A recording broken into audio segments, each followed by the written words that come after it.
So this is topic for Black feminist and LGBT thought. And this is one of those narrated lectures that I promised I would do for each topic. We covered the first part of this lecture, we covered several slides of this lecture in class, but now I'm going to go through the narrated slides. And you recall from our previous discussion the various epigraphs I gave you, or pictures I gave you here. This is a picture discussing the early exploits of Maria Stewart up here in the upper left-hand corner. Maria Stewart was an African-American woman who was among the first public speakers, and women public speakers, I should say, in the United States. Particularly, African-American women speaker was a brilliant and eloquent voice for abolition and for budding civil rights and budding women's rights. So this is Am I Not a Woman and a Sister? Then here's the Million Woman March, which came after the Million Man March of 1995. The Million Woman March of 1997 was in Philadelphia, whereas the Million Man March was in Washington, D.C. And then here's a poster about Black women's empowerment, discussing sort of budding feminism or womanism of the African-American movement. The middle poster, the middle image is of Audre Lorde's Sister Outsider book, and we're going to talk about the brilliant Audre Lorde. Next to it is a picture of Keith Boykin's One More River to Cross. And Keith Boykin is much younger than Audre Lorde, but is a brilliant African-American self-identified gay man who's spoken out quite eloquently on where we stand being Black and gay men. And then here is a book that sort of highlights the questions around being transgender, being cisgender, and as it's labeled, Black, Queer, and Brown Masculinity. And we're going to discuss sort of the LGBTQ thought as part of this section of course. In the background, you'll hear various music from the Civil Rights Movement and from the group Sweet Honey and Rock. Okay, so remember these quotes from earlier on, and these quotes sort of span the length of African-American history and African-American women's history. So in 1933, Maria Stewart said, "How long shall the fair daughters of Africa be compelled to bury their minds and talents beneath a load of iron pots and kettles, until union, knowledge, and love begin to flow among us?" Then in 1892, Anna Julia Cooper stated, "Only the Black woman can say when and where I enter in the quiet, undisputed dignity of my womanhood, without violence and without suing or special privilege. Then and there the whole race enters with me." Some more quotes. This quote comes from the brilliant leaders of the Combahee River Collective, which is a Black feminist organization, and was part of the Combahee River Collective as connected to the National Black Feminist Organization in 1973. "We believe that the most profound and potentially the most radical politics come directly out of our own identity, as opposed to working to end somebody else's oppression. We'd reject pedestals, queenhood, and walking 10 paces behind. To be recognized as human, levelly human, is enough." Then Alice Walker in 1982, In Search of Our Mother's Gardens, famously said, "Womanist is to feminist as purple is to lavender." And that was her describing what's the difference between womanism and feminism? Womanism being rooted in the African-American African-American women's history, African-American women's conception of self-empowerment, different from mainline feminism that many womanists feel has been overly neglectful of race, of gender, and of class, as combined into intersections. So let's move on and to sort of unpack notions of masculinity as clashing with conceptions of black LGBT freedom and liberation. So this is a classic quote that we talked about in class from Claude McKay.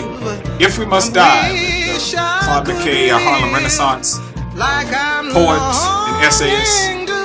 And in 1919, he said, "Oh, Kinsman," and he was talking about the race riots of the turn of the century around 1919 in Chicago and other places. He said, "Oh, Kinsman, we must meet the common folk. Though far outnumbered, let us show us brave. And for their 1,000 blows, they'll deal one death blow. What though before us lies the open grave?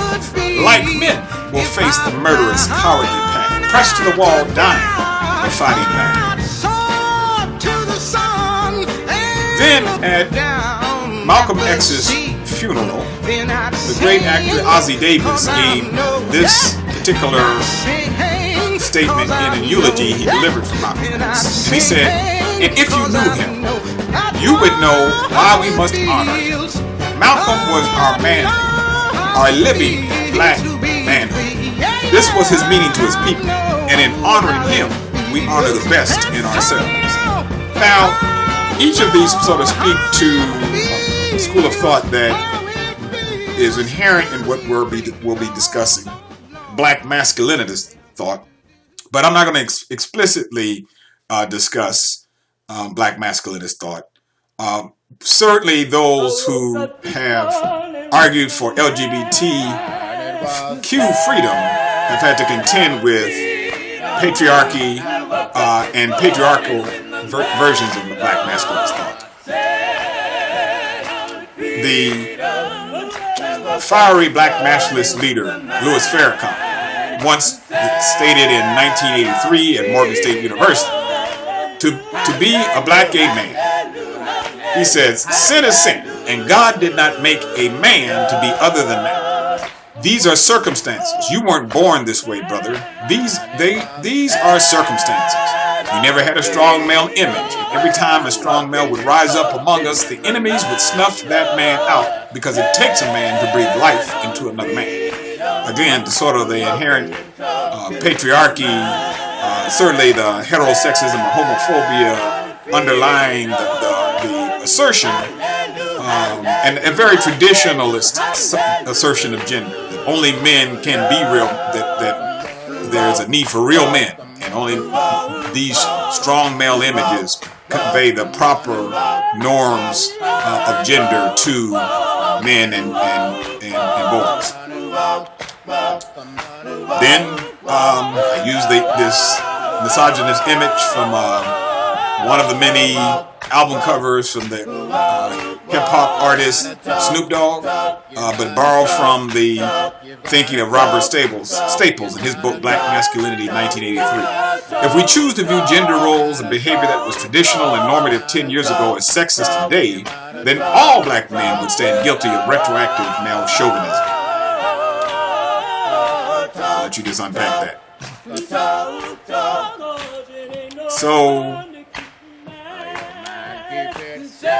here's this quote that comes from Ed Lewis, and Lewis is beginning to move away from sort of this very traditionalist, masculinist thinking when he states in 1992 in an Essence magazine article, "We must continue to agitate to eliminate the racism that remains a cancer on our society. But we must also take responsibility for our actions," he's talking about black men, "and stop using racism or sexism as a convenient crutch or excuse. Manhood demands accountability. This means not using racism or poverty or anything else as a justification for aberrant behavior."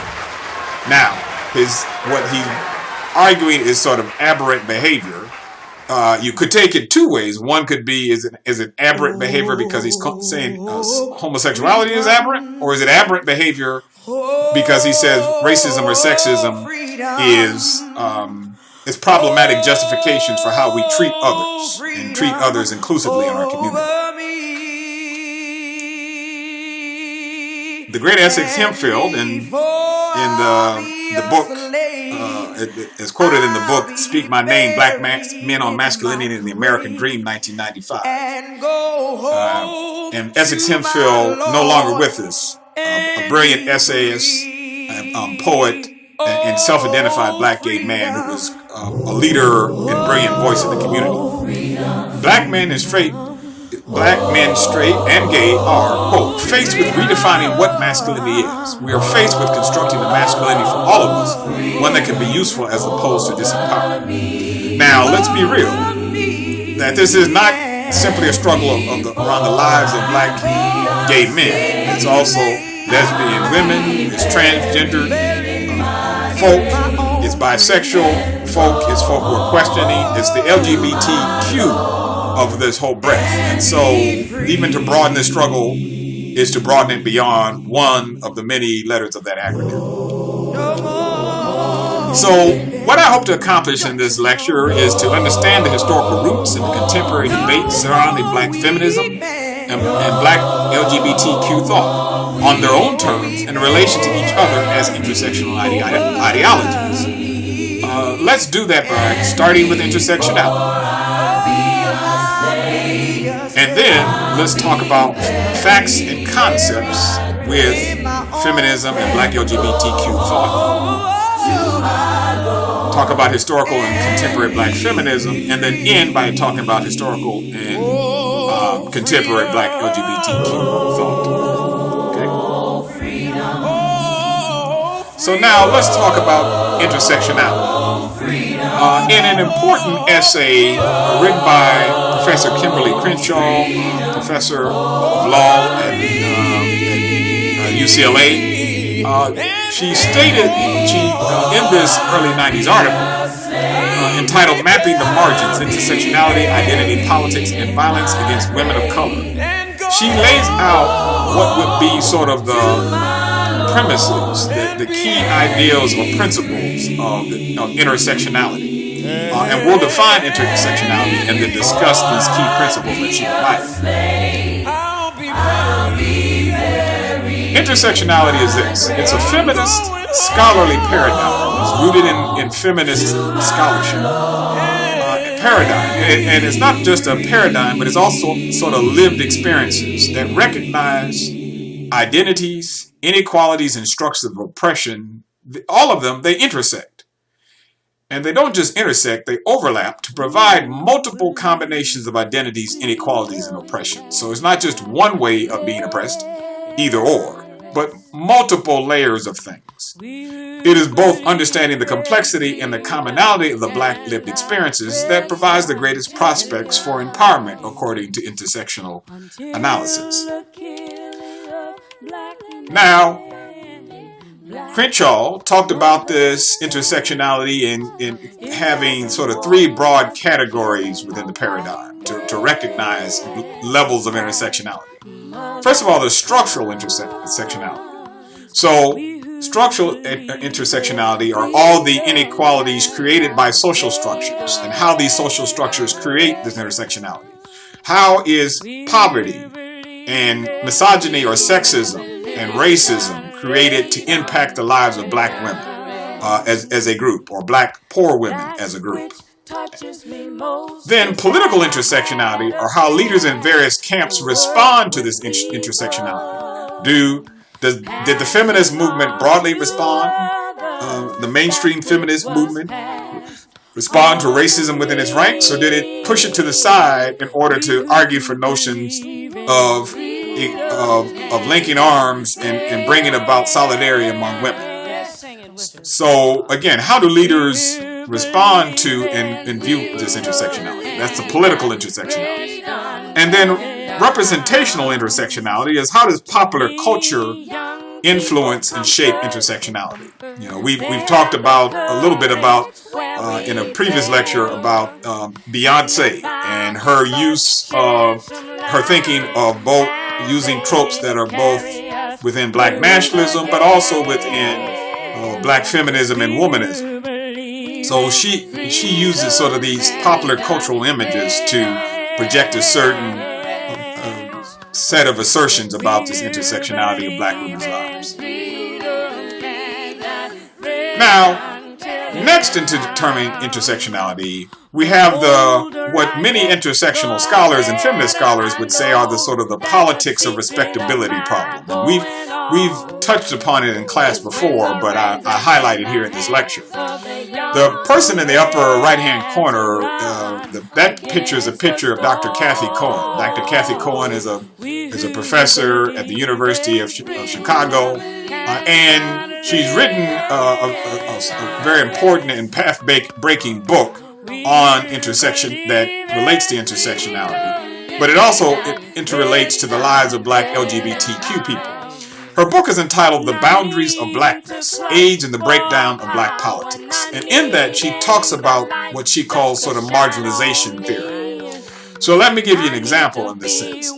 If you look to the diagram to the left, this was a diagram that was produced by the Detroit Free Press discussing an ordinance passed in Flint, Michigan, where various young people or an ordinance was passed that said various young people cannot wear their pants down low enough to see their behind. So there's a warning, there's the disorderly conduct level, and then there's the indecent exposure version. And the city council took time to create such an ordinance, and it's attached jail time and fines to it. So that's one way of morality or respectability as to what is right, what is orderly, what is conforming to certain norms. In the middle, we have a picture of Jade Smith, and he's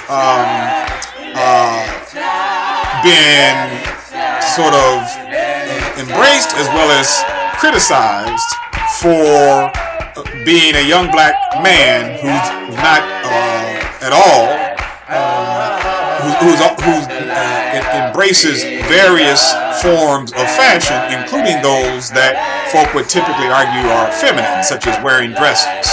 And so how is that going against the respectability of gender norms? Or not? So, Kathy Cohen says in The Politics of Respectability, it's a theory that describes the internal racial politics of the black community, and is relevant to black thought in that regard. It's an argument that there is, of course, racism and racial oppression. So Kathy Cohen would say there's primary marginalization. In other words, that the racial oppression, whether it be the Ku Klux Klan or whoever, that places racial ideals, racist ideology, racist structures or policies upon the black community. That's a primary form in which racism and racial oppression takes place, and it is external to the community. And so, in primary marginalization, black concerns about how white society misperceived black beliefs, culture, and behavior. So, because of this primary marginalization, the folk within the community are always watchful to be mindful of the representation of the community.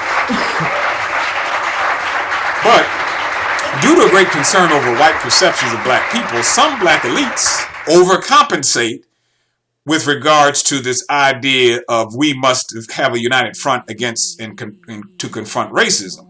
And they decide to sort of police the boundaries of what is acceptable black behavior and expression. Moral, respectable, dignified, properly masculine or feminine expression. And this is sort of secondary marginalization. And thus to determine who is and is not worthy of admiration, support, resources, and backing of the community. They question who and what is in the interest of black people. So again, secondary marginalization is sort of a policing within due to an oppression on the outside. And then when there are problematic actions of leaders are discussed in public forums, this is what some might consider airing dirty laundry. So whether it's Clarence Thomas and Anita Hill, or Marion Barry controversy, or whatever other controversy, and excuse the print at the bottom messing up you being able to see. Oh, it's the Bishop Eddie Long controversy, where this African American bishop in the Atlanta area who has a large church within the Atlanta area, a mega church in the Atlanta area, was accused of racially or sexually abusing several young men. But the rushing to the defense of the pastor to say, no, this isn't so. Well, this notion that we don't have room to air this dirty laundry within the community. We must hide this dirty laundry from those who would racially attack us from the outside and use it against us. Again, these are the respectability politics that Cohen and others says are problematic. So let's think about the lives of black women in this broader consideration. And so, and I'm showing some pictures that speak to the vibrancy and the connection and the sisterhood of African American women. Just a few numbers. African American women comprise 13% of the female population in the U.S., and they comprise 53% of all African Americans as of 2010. African American women confront a range of questions, a range of challenges within the community, a range of ways in which they pull together, come together, create a sense of sisterhood or bond in order to confront the challenges of not only themselves but of their broader community. With regards to health questions, hypertension is more prevalent among African American women than any other group of women. African American women represent 65% of new AIDS diagnoses among women. While white women are more likely to have breast cancer, African American women have higher overall mortality rates from breast cancer. And if you're puzzled about that statistics, it has something to do, of course, with health care. Of the fact that if you don't have proper health care, then one's chances of mortality from disease increases. But let's also talk about educational attainment as a positive within the community. Only 21%, of African American women had a college degree or higher in 2010, compared to 30% of white women. According to census data about work-life earnings, white women make more than African American women full-time, year-round workers, regardless of what degrees they have obtained. Although we can say that African American women have certainly made enormous strides in terms of educational attainment over the years, it is not to argue that, in fact, these gaps don't still persist. Now, so let's talk now about conceptions of gender, because these conceptions of gender are what frame both what confronts African American women, as well as and African American feminist thinkers, as well as LGBTQ citizens and those who are LGBTQ thinkers and producers of that thought. So I'm going to give a very simplified set of considerations about how there can be relationships between broad notions of gender, and gender, just to give a straightforward definition, it's all the norms, values, and beliefs that we assign to the biological, quote unquote, designations, or the perceived biological designations of male, that range from male to female. What are the norms, the beliefs, the assumptions we assign to being male or masculine, to being female or feminine, etc., etc. Well, here's 3 circles to represent 3 possibilities. And there are more than 3, but here's 3 to simplify. The first is gender complementary? So this is sort of the old, sort of somewhat patriarchal notion of my better half. Or that gender is complementary. One can't fully understand what it means to being feminine is distinct from being masculine, but one can't fully be whole in being feminine unless one is associated with the masculine. or one is dependent upon the masculine, and the masculine isn't fully understood unless it's not completely whole, unless it's in its relationship to the feminine. I show you that couple in the middle. The idea that in order to be fully a man, one must be married to a woman. To be fully a woman, one must be married to a man. So that's the complementary patriarchal notion of better half. Then the sort of misogynist notion that speaks to these gender relationships is sort of the oppositional notion, or the opposite sex notion. In other words, all things feminine are the opposite of all things masculine, and the two are quite distinct from each other. And so, real men aren't women, and real women don't try to be men. Sort of the misogynist language or misogynist assumptions behind that. And then lastly, intersectional understandings of gender relationships. And so that it's not a matter that feminine and masculine that there aren't distinctions that individuals may make or society may make in these designations, but in a progressive notion, we really understand them to be a continuum of each other. That some portion of masculine and some portion of masculine is feminine, some portion of feminine is masculine, even given that there are distinctions. And so there's intersections or a range, even more so, beyond intersections that speak to these relationships. So let's unpack a few more important concepts. First of all, let's unpack and go back to our definition of womanism and feminism and womanism. And we don't necessarily use these interchangeably. There are distinctions between them, but let's think of them more broadly as linked together right now. So what is feminism or womanism? An ideology that asserts that multiple identities and oppressions fundamentally matter, most especially race, class, and gender. And thus African American women's humanity, leadership, and contribution must be equally embraced in Black and other communities for full empowerment to occur. And this is the definition I offered to you earlier on in the semester. What is sexism? A system of beliefs, norms, and institutions that assume men inherently assume primacy or superiority over women. And thus all things considered masculine are superior to all things considered feminine. The image of the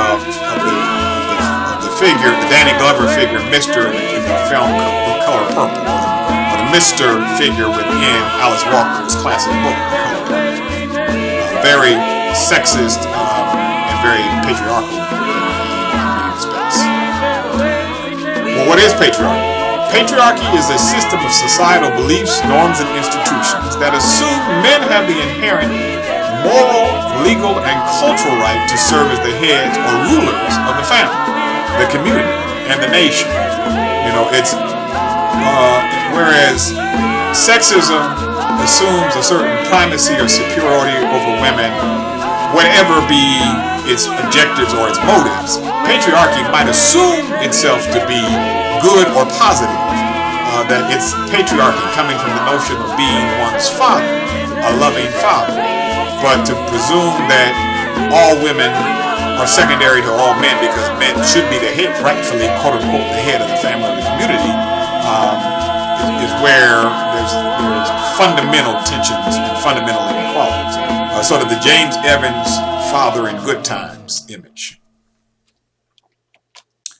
And I know I'm dating myself because Good Times is several thousand years old as a popular sitcom. But anyway, what is sex versus gender? Society presumes many human beings have a biological sex of either female or male. More on transgender, cisgender, and transsexual people. Gender are all the assumptions, beliefs, and values a society assigns to the role of each sex, feminine versus masculine. So now, having heard these particular definitions, go back and see what you would think of that diagram I presented. When you get an opportunity, I want you to look at both this article click on this link to this article, as well as this YouTube link. There was the Ray Rice story with regards to the Ray Rice whole issue of him pretty savagely beating his girlfriend, was it at his time his fiance, and ultimately them quote unquote patching things up. But it speaks to a concept that's quite important: misogyny. Those beliefs, norms, and actions that assume that women can be viewed as objects who are potentially a threat to masculine power and self-concept and must be subordinate, often violent. Thus, domestic violence and rape being parts of the tools of this form of complete and utter domination of women. And yet another sad fact, that South Carolina leads the nation in the number of women who have died from domestic violence. So there are real outcomes to this misogyny. Now, of course, we have the all too evident examples of misogyny that came from the Trump campaign of this 2006 election. So we have all too many examples that we could provide in and outside of outside and inside the black community. All right, so now let's turn to the lives of LGBTQ people, and here I'm giving you some images of a lesbian couple or gay black lesbian couple or black gay men who are raising their children, who are forming families, who are having lives that are quote unquote like the lives of others in terms of having a sense of family, a sense of community.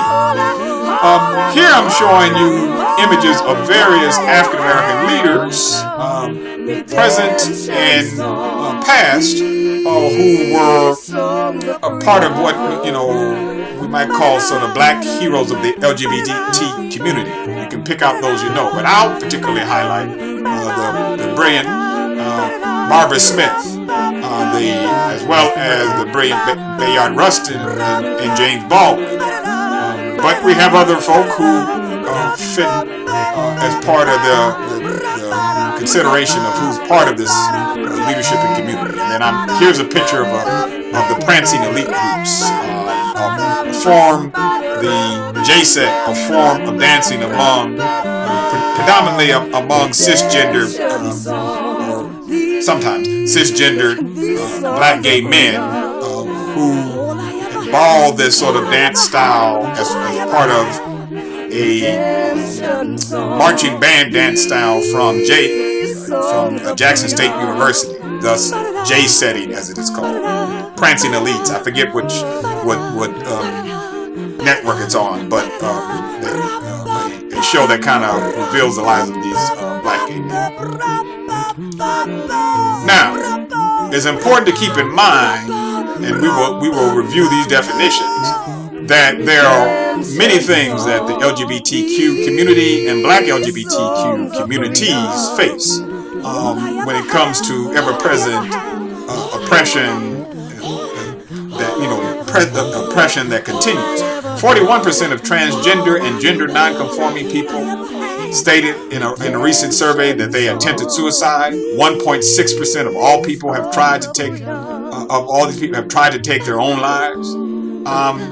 And when you compare it, when you compare 41% to everyone else, 1%, astronomical rates of levels of depression because of the fundamental marginalization of transgender people and gender non-conforming people.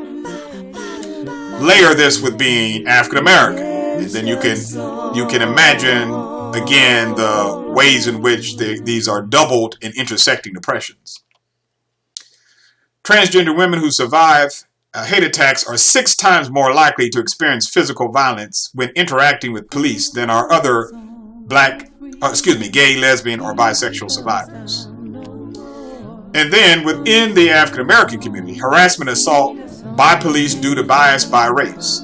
And you can see, if you look at that column right in the middle, that's the tallest column being harassed, 38% in a recent survey, physically assaulted, 15%, and sexually assaulted, 7%. So you can see 60% of black transgendered folk have stated that they were assaulted in one way or another, given this, that were assaulted either by harassment, by physical assault, or by sexual assault. Massive levels of discrimination against that particular segment of the broader community.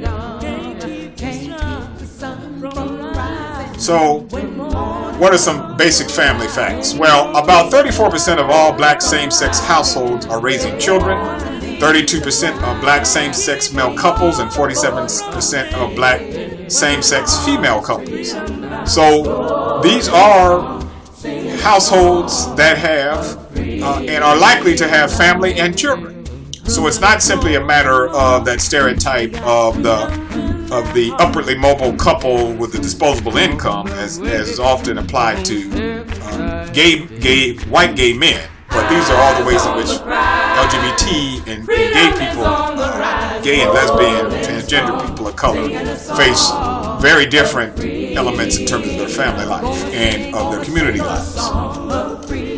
Economic well-being. Black same-sex couples raising children report household incomes of $15,000 lower than comparable black same-sex households, $47,000 versus $63,000. Female African-American same-sex couples, which comprise 58% of all African-American same-sex couples, earn over $20,000 less than male African-American same-sex couples. LGBT African-Americans are also less likely than their non-LGBT counterparts to have health insurance.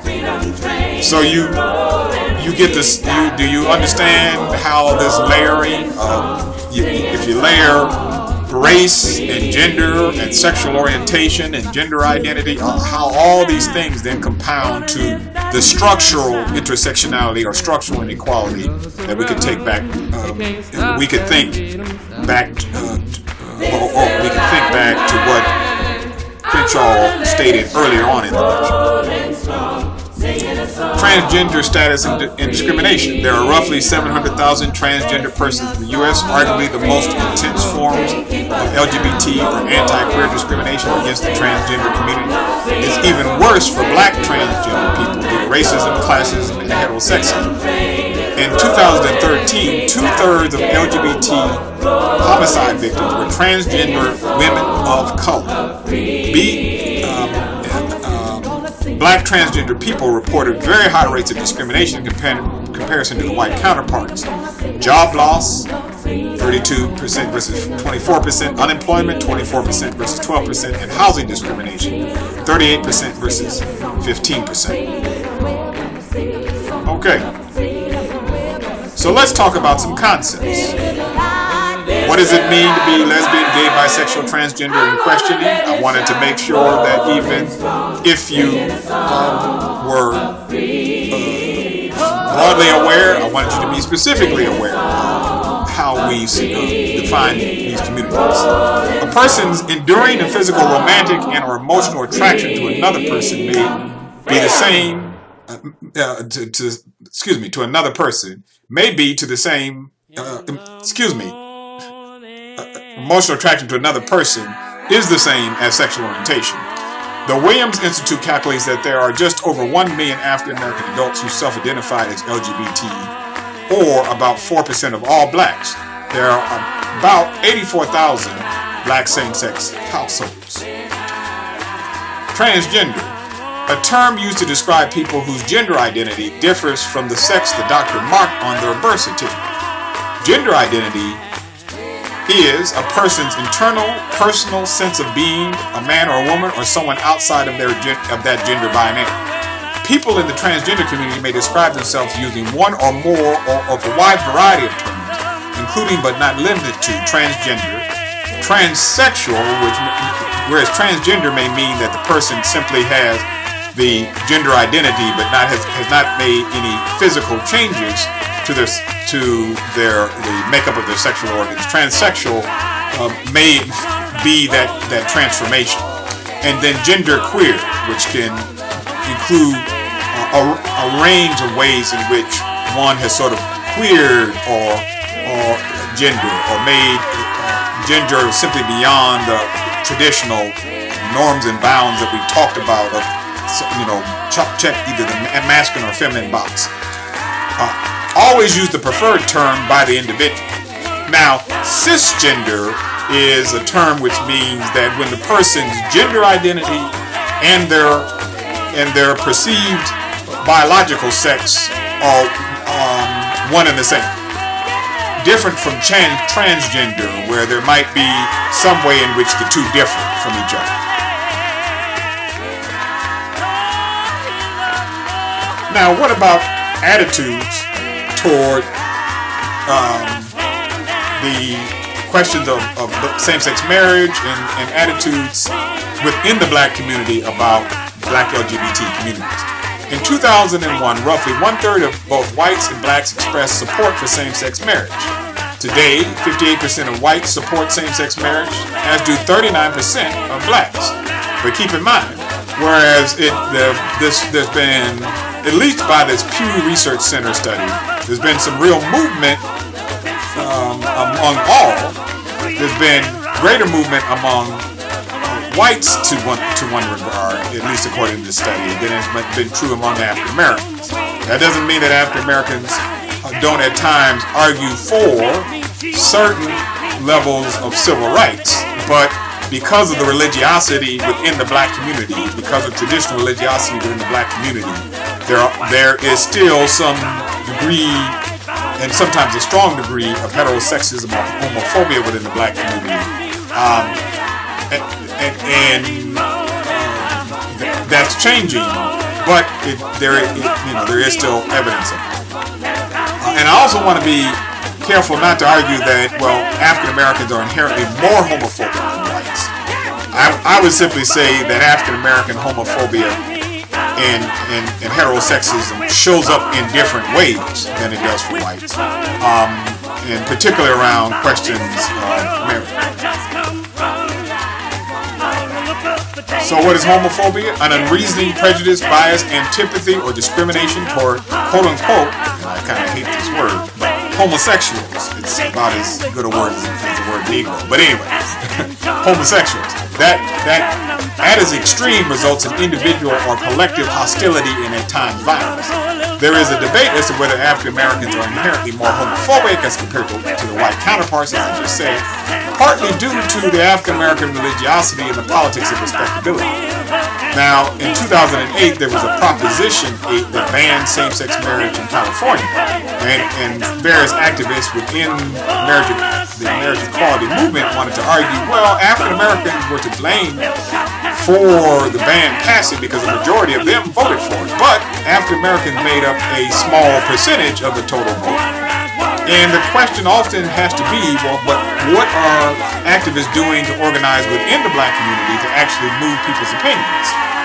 There is an important documentary I'll let you see about marriage equality passing in Maryland, a state that has a large population of African Americans, and African American progressive churches were in the lead of passing this same-sex marriage right amendment in Maryland. So it's not always that this homophobia shows up, in direct ways in African American communities. There are progressive voices within African American communities and within African American churches. What is heterosexism? It's a system of attitudes, biases, and discrimination in favor of opposite-sex sexuality and relationships. Opposite sex, again, put your finger quotes around that. It can include the presumption that other people are heterosexual or that opposite-sex attractions and relationships are the only norm and therefore superior. It undergirds or reinforces homophobia. Okay, so let's talk about the roots of black feminism. And we can talk about 19th century struggles of self-definition. And I'm going to do this in fairly short fashion just to give you a broad overview. So Angela Davis talks about that in many ways the oppression that African American women faced during slavery was an added layer of oppression because of the ways in which, more frequently than may have been true for men, African American women had the brutal social tool, social control tool of rape used against them in the context of slavery. Slave society was a brutally patriarchal society where women's lives were secondary in all respects to men, the control and domination of men. From the slave master to the slave mistress to the various hierarchy of the slavery control apparatus, the slave driver, the head slave, the house slave, and then the field slave. All of these levels of stratification and social control, where, of course, if African American women, and they were, violently and frequently exploited by slave masters and plantation owners, then, as Angela Davis talks about, there was this added layer of oppression. And that's not to argue that black enslaved men were not raped or not sexually exploited, but the particular way in which women were exploited reinforced these norms of patriarchy. And also there was a whole discussion in the context of slavery if there were equalized gender roles. And this is an ongoing debate among historians about the labor of African American women in the context of slavery. And Barbara Christian talks about this in her work, among others, about in many ways black women kind of look at as being breeders to be sold on the same footing, quote, on the same footing as other animals. And in this regard, then, whether gender roles that reinforced this brutality, where women, only women would garden and cook, and men would chop wood and plow. Well, more often than not, women had to do both women's work and men's work in the context of slavery. So, if we talk about this patriarchy of this age, you have what was described by Hazel Carby as the cult of true womanhood, the dominant sexist notions that Southern woman's virtues were quote, piety, purity, submissiveness, and being domestic. Literature at the times, such as the book Magnolia Vale, attempted to project this patriarchal, aristocratic notions that did not apply to any Southern white women, not even the elite, even though some black writers, such as Frederick Douglass in his narrative, a slave narrative, and Harriet Beecher Story in Uncle Tom's Cabin, projected this notion of gentle, submissive white femininity. Black women slaves narratives, such as that of Harriet Jacobs' Incidents in the Lives of a Slave Girl, among many others, reveal the range of paternalism to brutality exhibited in white Southern women as plantation and household managers. So in many ways, white women reinforced the patriarchy and were part of this patriarchal racist domination. And so this cult of true womanhood was not applied to black women. That black women were not true women, even within these very traditional notions of being domestic, being submissive to one's husband. So let's discuss real briefly how at least the lives of three women fundamentally challenged this Victorian cult of true womanhood. In 1831, Maria Stuart responded by telling black women to reject these fundamentally negative notions. She did subscribe to the cult of true womanhood in many ways, but she also undermined it by suggesting the experiential basis which degraded black women, by suggesting the experiential basis which degraded black women, and about how Northern sympathizers must understand. Ironically, the male chauvinism of Boston ended Maria Stewart's speaking career.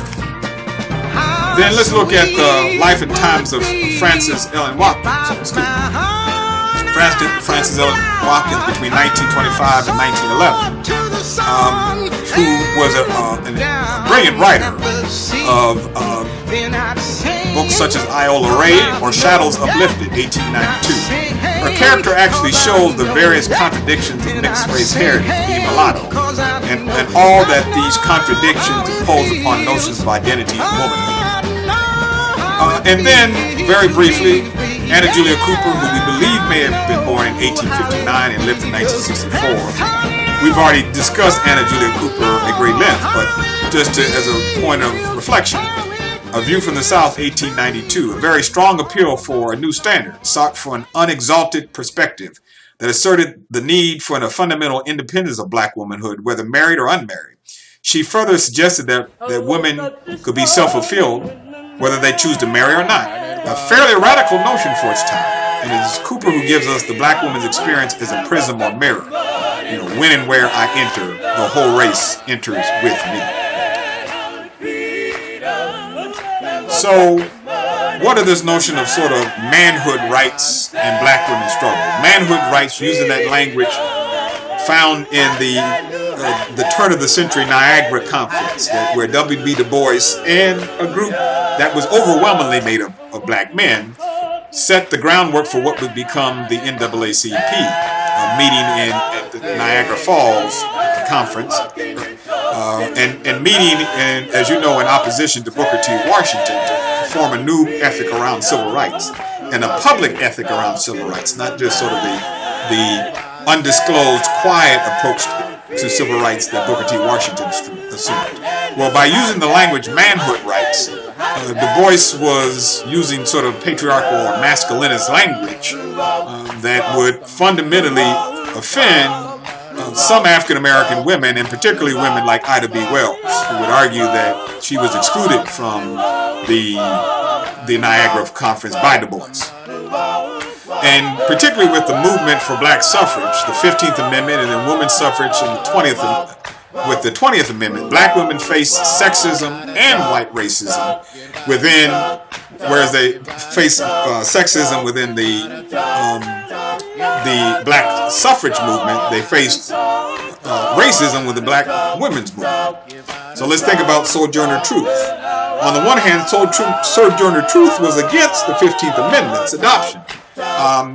Now, what do I mean she was against the 15th Amendment's adoption? Remember, the 15th Amendment states that Congress shall make no laws, and a state shall make no laws that will bar implies the state shall make no laws that will deny people the right to vote based on race, creed, or color. Well, at first, Sojourner Truth spoke against the 15th Amendment because she said it didn't include women. It only gave men the right to vote, black men the right to vote, but didn't include black women. She says, quote, "There's a great stir about colored men getting their rights, but not a word about the colored women. And if colored men get their rights and not colored women theirs, you see the colored men will be masters of the women and will be just as bad as it was before." Now, Mary Church Terrell was a outspoken advocate within the context of within the context of women's suffrage, and both within women's suffrage as well as what would become to be called the Black Women's Club movement. And the Black Women's Club movement was really an important movement that served as a precursor. It preceded the civil rights movement of the early 20th century. It preceded the NAACP and the Urban League and laid the groundwork. And leaders within that movement, like Mary Church Terrell, were pushing on various fronts against the inherent sexism within the civil rights movement and the racism within the women's suffrage movement. In fact, certain black activists wanted to remain firm advocates on the rights of women, but they often had to confront overt racism. For instance, Susan B. Anthony and Elizabeth Cady Stanton presented them with a dilemma. Their characterization of African American men as Sambos, as Elizabeth Cady Stanton used that word, being allowed to walk through the doors of suffrage, and these are the words of Stanton. Sambos being allowed to walk through the doors of suffrage to acquire the vote before white women was, quote unquote, was fundamentally racist and wholly defeating to their cause in many ways. And so Stanton once said, quote, in fact, it is better to be slave to an educated white man than a degraded, ignorant black man. Mary Church Terrell, among many others, had to confront such attitudes among white women as they were pressing for rights on various fronts. And the legendary and brilliant Ida B. Wells also confronted this dilemma. In fact, Ida B. Wells formed what were called Alpha Suffrage Clubs. Suffrage clubs among black women, because these black women were excluded from the main women's suffrage movement, particularly by white Southerners. And you know, Ida B. Wells fought not only violently on the women's suffrage front, but she also fought quite violently on the anti-lynching civil rights front, and again confronted the attitudes of black men as she confronted the attitudes of black women. Both Church Terrell and Ida B. Wells were confronted by black male sexism, where their husbands were told to the effect, put a muzzle on that woman. So the very idea that they were speaking out was considered offensive to black male patriarchy. And these black women's club movements sort of set the groundwork for the civil rights movement. The National Association of Colored Women formed in 1896 and went to 1924. Now, actually, that organization, the NACW, still exists today, but it's called another thing. It's called the National Council of Negro Women. And its first president of the reformed organization, the National Council of Negro Women, is none other than Mary McLeod Bethune. But their motto of this organization was "Lifting as we Climb." And the National Association of Colored Women was formed in 1896 after the merger of the National Federation of African American Women, led by Margaret Mary Washington, the third wife of Booker T. Washington, and Mary Church Terrell, who was the leader of the other league called the National League of Colored Women. Of course, when the issue of women's suffrage arose during and after the First World War, African American women were quite concerned that they would not be excluded or would be excluded given the racism of the women's suffrage movement. This is not to suggest that sexism in the black community did not deter these black women from pursuing the vote. For example, when Ida B. Wells first formed the Alpha Suffrage Club, Chicago in 1950, the first black women's suffrage organization, many of its members were harassed by black men who thought they were trying to wear the pants trouser and not maintaining the rightful place of women taking care of babies, quote unquote. So this is what these women confronted. But by the mid-1920s, this organization had, which, for example, it argued, and its predecessor later argued for a range of reforms. For instance, it was among these black club women that there was a push for health standards within the African American community, for greater health standards within the African American community, for the opening of various clinics, arguing for the rights of women who were increasingly working outside their home, arguing for the education of children, of daycare, and of kindergarten, as various reforms that were occurring more broadly in American education, but they were arguing for the use of these within these reforms within African American communities. And then also, of course, these women being like Ida B. Wells, strong anti-lynching advocates. Let's see. By 1924, Paula Giddings tells us that what would become the National Council of Negro Women had the NAACW had a membership of 50,000 members, including more than 100 organizations. As a federation, and through its members groups' efforts, they were key reformers and key forerunners to urban reform and civil rights organizations such as the NAACP. Okay? And certainly other women were, such as the great Madam C.J. Walker or Magdalena Walker, brilliant millionaire and businesswoman, were strong supporter of these Black women club movement, Black women clubs, or the Black women club movement. So, before and during the 1960s, partly due to Black women's educational attainment between 1930s and 1960s and losses to Black male employment, Black family roles changed.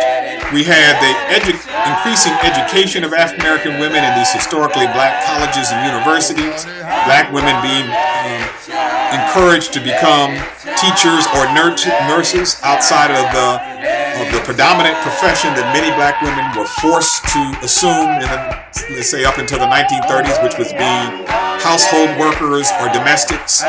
But as these domestics sent their daughters to college, these daughters became increasingly a higher educated workforce. And this then compelled changes within the Black family itself, given the earning power and earning potential and the professional career ambitions of these women. And in fact, there is this whole problematic notion of sort of the myth of Black matriarchy, the idea that Black families are dominated by Black women who misplace the quote-unquote traditional role of Black men. And it stems from everywhere from the book by E. Franklin Frazier, The Negro Family, 1939, where E. Franklin Frazier, a brilliant sociologist, but who had a very patriarchal set of sociological conclusions, argued that Black women were in many ways the cultural center of the family, but also the matriarchal center of the family in Black families. This was reinforced by the Moynihan Report of 1965. The Moynihan Report was written by then U.S. Senator Patrick Moynihan of New York, where he was arguing that Black poverty was centered in Black matriarchy. The fact that Black female-headed households displaced Black men on Black male earning, and thus this, for all the norms that it then led to the economic poverty of Black families because of this domination of Black women within families. So these are all the ways in which this myth created sort of fundamental challenges to Black women's empowerment. And we had Black women during sort of the 1960s freedom movement, the civil rights movement. Black women were pivotal in various campaigns as movement bridge leaders. Now, that notion of a bridge leader is an individual who is not given a title, but is, in fact, an instrumental community organizer. I show you to the left of the text there, you'll see a picture of Fannie Lou Hamer and of Ella Baker. Both Fannie Lou Hamer and Ella Baker, but also true of Majeska Simpkins here in South Carolina, as well as Septima Clark. These strong Black women at various moments, particularly Ella Baker and Septima Clark, properly complained about the fact that Black male ministers dominated the movement to the expense of Black women's leadership, in the sense that, let me give you a concrete example, that Septima Clark often had to challenge the ministers and challenge Dr. King and not being supportive of her leadership when she was forming the South Carolina citizenship schools, and made direct comment about how these ministers, sort of relegated the leadership of women. Another example, of course, is that Ella Baker initially was the executive director of the Southern Christian Leadership Conference, the SCLC, but she was the interim executive director. And she says, I'm the interim executive director because these black male ministers don't believe that a woman should head this organization on a permanent basis, even though Ella Baker was eminently qualified as an NAACP organizer, a peace activist for many years. And in some ways, Ella Baker was actually older than some of these ministers, and thus they're elder, but at the same time was being seen as someone who was not properly taking the role that she should. But given all that, still, black women were fundamental in the civil rights movement, particularly one example, of course, is the Montgomery bus boycott, where if African-American women who were domestic workers did not boycott, did not ride the bus, but instead walked to work or eventually drive or were driven to work in these carpools, if those women did not support that movement, the movement would have failed, period. And then there's also sort of the ways in which African-American women had to confront sexism within the civil rights movement, whether it be the Student Nonviolent Coordinating Committee or the Black Panther Party. And there's a famous example within the Student Nonviolent Coordinating Committee where Stokely Carmichael, who at one point was the chairman of SNCC, was said to have used the words, and this is still a controversial debate today, was said to have used the words when asked, well, what is the role of women in the movement? His response was prone. What is prone? Flat on one's back. Now, I've heard various discussions about what that means, but it was interpreted then, and still is today by some, as speaking to at least some level of sexism within the movement, in saying that women, again, play the sort of necessary but secondary roles to men. And there were certainly also discussions, and there are debates even today about the sexism within the Black Panther Party. Angela Davis has a very different tack on that question, where she says there was, versus Elaine Brown, who would argue that there was not, or was not as nearly the amount that folk assumed, because black women assumed the leadership of the Black Panther Party in the late 1960s and were critical in assuming the leadership of the Black Panther Party. But these are just examples of what women and black women faced in the 1960s freedom movements. So in 1963, Betty Friedan wrote the important treatise, The Feminine Mystique. And The Feminine Mystique was among the first sort of second wave or near second wave feminist articulations or articulation of feminism.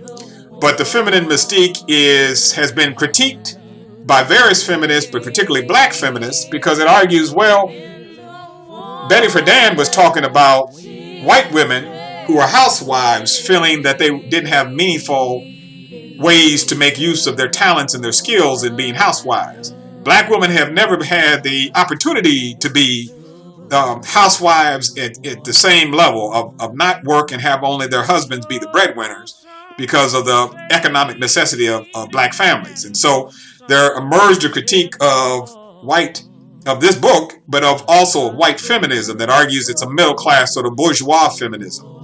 And this was also sort of the charge leveled against the National Organization of Women, though there was certainly an umbrella group of interest formed under now that middle class feminism, and particularly white women's feminism, dominated in such a way that displaced the voices of black women and the intersectionality of black women. And so black feminism emerged out of the legacy of black women faces racist neglect in the white women's movement and sexism in the black freedom movement.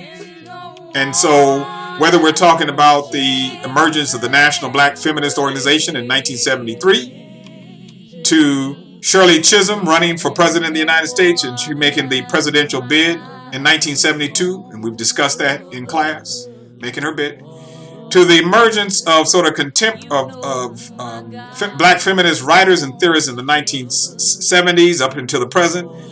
Barbara Smith, Ntozake Shange, Alice Walker, Bell Hooks, Patricia Hill Collins, all of them speaking to both as writers, as theorists, as academics, as grassroots organizers, as artists, all the ways in which black women's feminism or womanism has been flushed fleshed out of this sort of context of struggle. Alright, so let's talk about historic and contemporary black LGBTQ thought. And whenever you see that I like that link at the very top, where I'm presenting you with opportunities to look at other clips, check out these other clips in the context of these notes, particularly if you use these notes. Whereas the picture at the bottom kind of represents intersections, if you will, of LGBTQ peoples. The picture on the left is a very debonair picture of the great Audre Lorde. Now, the actor Tyler James, who's with the comedy produced by Chris Rock, Everybody Hates Chris, Tyler James once stated the following in calling out what he saw as the homophobia within the black community. Whether we like to address it or not, the African American community is notoriously homophobic. We have been coming up on this rough side of the mountain as far as civil rights issues go, but we haven't necessarily addressed the fact that there's a whole other side to that civil rights coin, which are gay rights. In fact, James was sort of fueled in his argument because there was a debate not long ago about, well, gay rights and civil rights are not one and the same. They are not coterminous with each other. They do not exist in parallel with each other. It is problematic to say gay rights and civil rights are one and the same. And so these are all the things which black LGBTQ thinkers, activists, theorists, intellectuals have had to contend with. Whether it is the legendary Bayard Rustin, who we've already discussed, or the legendary Audre Lorde, or again Barbara Smith, who is both being a lesbian and a feminist, wrote one of the most important initial anthology of black women's feminist writing and thinking. All the men are black. Wait a minute, do I have it right? Oh yes, all the men are black and all the women are white. It's sort of among the first black feminist anthologies from Kitchen Table Press.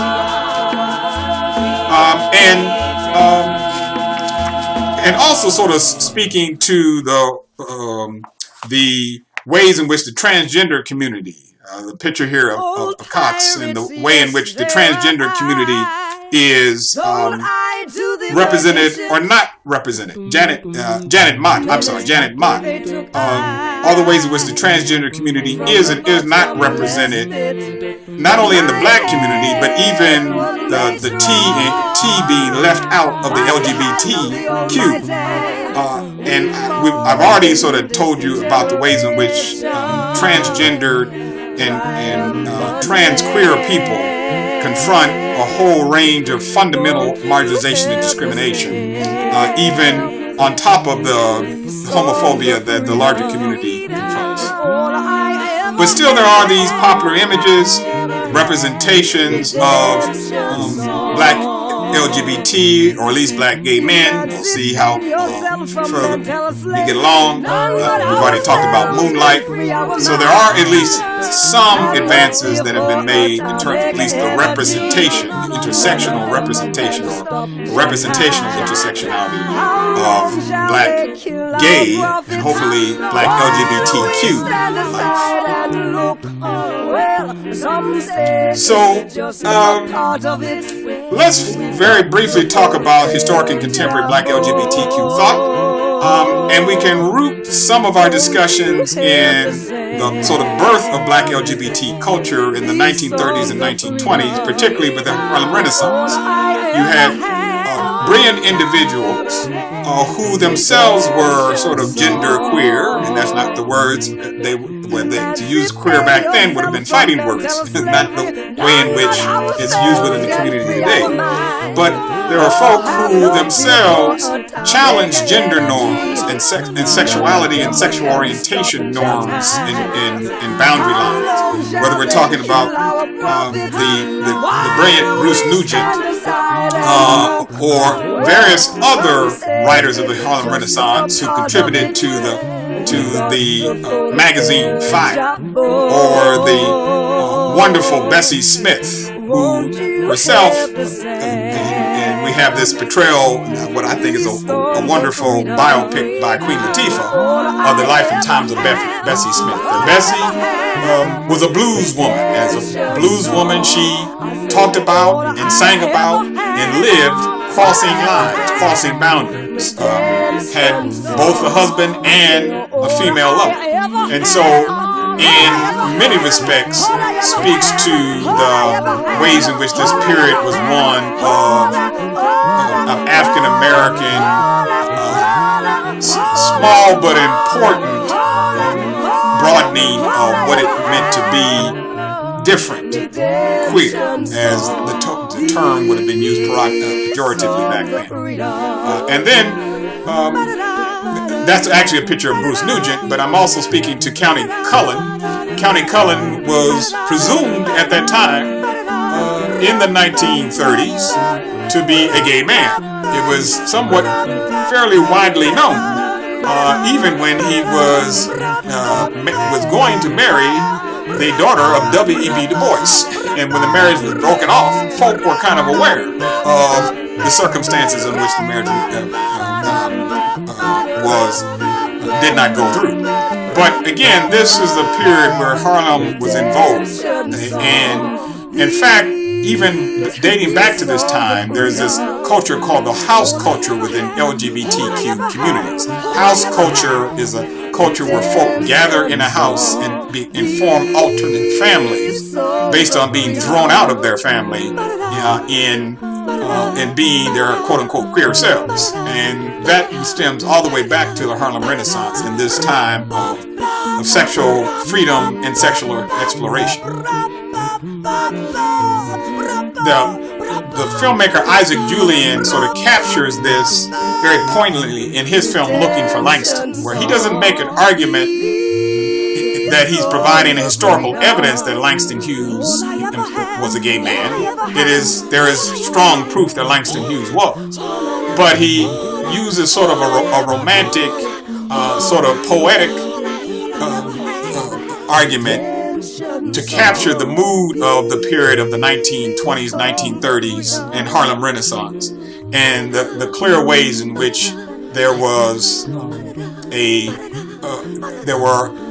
certainly by way of poetry, by way of art, by way of song and dance and music, the coming together of various parts of LGBT communities in various clubs and settings that were set aside, that would be hidden away from view, but would provide gay men and queer men and women opportunity to come together to laugh, to sing, to dance, to romance.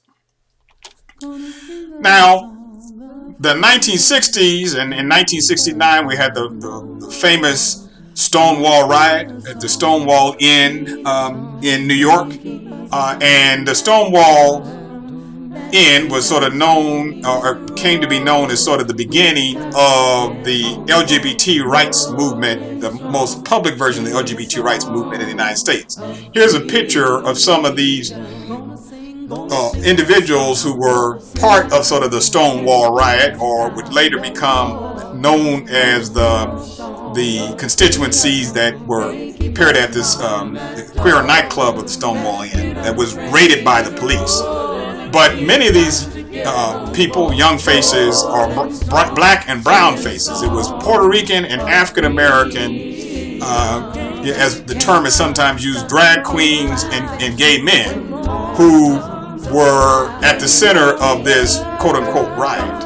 And so to understand the LGBT rights movement in the United States is to understand the intersections of race and of sexual orientation and of gender identity. And So the generation that would produce those riots were also the generation that were on the cusp of the thinking of Bayard Rustin and Audre Lorde. And Bayard Rustin was persecuted within the civil rights movement for being a gay man. In fact, although he was a lieutenant to Martin Luther King and to Philip Randolph, in fact, Bayard Rustin was the chief theoretician of the 1963 March on Washington. It wouldn't all come together without Bayard Rustin. He was often gay bashed within the civil rights movement, and at one point was put in the back of a car and ferreted out of town because they said, well, if they catch Rustin around here, then the whole movement will be gay bashed. Audre Lorde, likewise, very active in the civil rights movement, but she too confronted homophobia as being a self-identified black lesbian. And even though she was clearly a participant in the civil rights movement, confronted the homophobia of the movement and of the larger society, as well as, of course, the racism and sexism. And so, when we think about it, the rise of contemporary LGBTQ politics and thought, and I'm showing you that picture I showed you before, whether we're talking about civil rights leaders and artists and scholars in the 1980s and then by the 1990s, particularly when we see the emergence of black gay pride organizations, and then the printing of important tomes and books like the book by Joseph Beam and Essex Hemphill, Brother to Brother, or as I said, Barbara Smith's groundbreaking work as an academician, as a scholar, as a theorist, on behalf, and Audre Lorde as black lesbian women. All of these, or we can go back to the ways in which James Baldwin, like Bayard Rustin, was an openly gay black man who became as an artist, as a writer, as a civil rights leader, and in his work and in his novels, projected black gay life and the dilemmas of black gay life. All of these would lay the groundwork for what is to come of greater leadership. So I wanted to give you this particular lecture and ensure that you have the basis for understanding the contributions of black feminism, womanism, and black LGBTQ thought. This is a lecture by Todd C. Shaw, University of South Carolina, copyrighted by Todd C. Shaw, professor of political science, associate professor of political science and African American studies. All right, thank you and have a good day.